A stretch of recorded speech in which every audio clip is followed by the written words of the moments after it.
Bienvenue dans French Baratin avec Cécile. Ce mois-ci, dans notre épisode principal, on a parlé du monde du livre.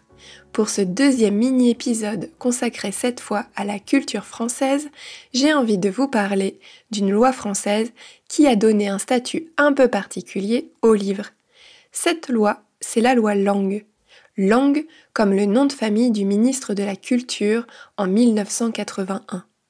Grâce à cette loi, le prix du livre est devenu fixe. L'éditeur choisit le prix, il l'indique au dos du livre et tous les revendeurs doivent le respecter. Les libraires, les supermarchés, tout le monde. D'habitude, les revendeurs sont plus ou moins libres de fixer le prix de vente d'un objet. C'est pour ça qu'un ordinateur peut avoir un prix différent selon le lieu où on l'achète. Mais pourquoi a-t-on voté cette loi ?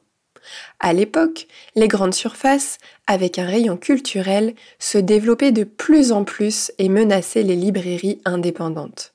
Et oui, les grandes surfaces pouvaient commander de plus grands volumes et étaient donc en mesure de négocier des tarifs plus avantageux auprès des éditeurs pour proposer des tarifs plus bas à leurs clients.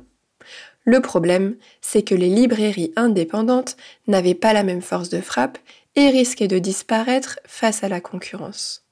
Cette loi est donc venue protéger ces librairies et les lecteurs. Un seul prix, quel que soit le lieu de vente, partout en France. Seule une réduction de maximum 5% est autorisée. On peut obtenir ce rabais quand on a une carte de fidélité par exemple. Plus récemment, cette loi a été particulièrement utile pour protéger les libraires face aux géants Amazon.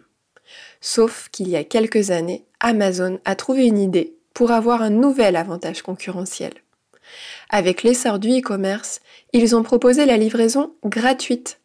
Le prix du livre restait inchangé, mais le montant total, lui, était plus bas, ce qui poussait les Français à privilégier Amazon.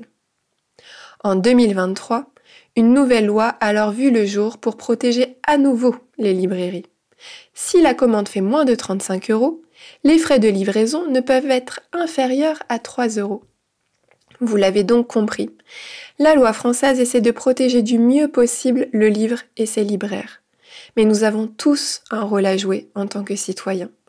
La prochaine fois que vous avez un livre à acheter, essayez d'anticiper et privilégiez une librairie indépendante, en physique ou en ligne. À bientôt dans French Baratin.